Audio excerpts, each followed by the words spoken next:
আজ মাধ্যমিক পরীক্ষার ফলাফল। এই ফলাফলে ধূপগুড়ি ব্লকের মধ্যে ধূপগুড়ি উচ্চতর বিদ্যালয়ের রঙ্গন সেন 682 নম্বর পেয়ে নজির গড়ে তুলল ধূপগুড়িতে। তার বাবা মার আফসোস, আমার ছেলে যদি 4 নম্বর বেশি পেত তাহলে রাজ্যে 10ম স্থানে যেতে পারত।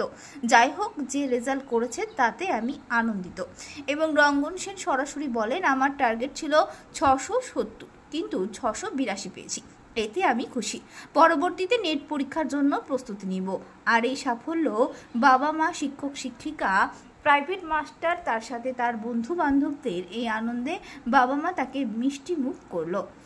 এক কথায় বলা যায় ধূপগুড়ির গর্ব এই রঙ্গন সেন। ধূপগুড়ি উচ্চতর বিদ্যালয়ের টিআইসি গুণময় ব্যানার্জি তার এই ছাত্রের জন্য গর্বিত। 682। কেমন লাগছে? হ্যাঁ, ভালো লাগছে। প্রথম খবরটা কাছে শুনতে পান? ওই যে গৃহ শিক্ষক দীপাল দাস। বাচ্চাকে যে ছোট থেকে মানুষ করেছেন, মাদের উদ্দেশ্যে কি বলবেন যারা তারা তো ভালো মতো গাইড করে, তাদের বাবা মার যেন কথা শুনে বাচ্চারা, সেই হিসাবেই শিখে। কি হিসাবে ছেলেকে দেখতে চান ভবিষ্যতে? ও প্রথমত ভালো মানুষ হোক, তারপর ও যেটা বেছে নিবি আর কি পেশা। কত ঘন্টা পড়াশোনা করতে ছিল আপনার? ও যখন পারতো তখনই করতো। আপনার ছেলে যে প্রথম স্থান ধূপগুড়ি হাই স্কুলে সাফল্য, এখনও ঠিক বলতে পারছি না প্রথম স্থান কিনা, কিন্তু আমাদের যেটা আশা ছিল আর কি, সেই আশা অনুরূপ রেজাল্ট হয়েছে। অঙ্কে একটু হলে ভালো হতো, আগের থেকে ভালো অঙ্কে পরিশ্রম করেছিল। স্কুল থেকে কি কোনো কিছু শোনা গেছিল যে ধূপগুড়ি হাই স্কুলে ও প্রথম হয়েছে?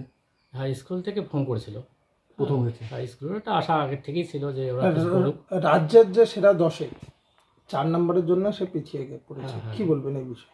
না দেখেন, কিন্তু সবসময় তো ওইভাবে আফসোস কতটা আপনাদের? আফসোস তো সামান্য কিছু সবারই থাকবে, যদি বলি না সেটা তো ভুল বলা হবে। হ্যাঁ, সেটা তো একটু থাকে, যদি অঙ্কটা পেয়ে যেত একটু ভালো নম্বর। কোথাও আপনাকে রিভিউ করাবেন?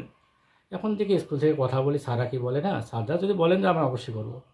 কোন সাবজেক্টে কত পাইছি একটু বলবেন? ও অঙ্কে 95, বাংলায় 95, এই দুটোতে কম।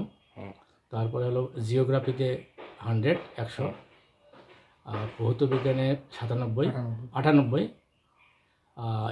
ইংরেজিতে 97, ইতিহাসে 98, জীবন বিজ্ঞানে 99। হ্যাঁ, জীবন বিজ্ঞানে 99। ভবিষ্যতে ছেলেকে কি হিসেবে দেখতে চাবেন? ছেলে প্রথমত পড়াশোনা করুক, কোনো ওর পছন্দের একটা জায়গায় ও বেছে নিক, আর যাতে সমাজে ভালো মানুষ হতে পারে। আমি বারবার একটা কথাই বলি, সবাই ছাত্রদেরও তাই বলি, সে যাতে ভালো মানুষ হতে পারে, সমাজের উপকারে আসে।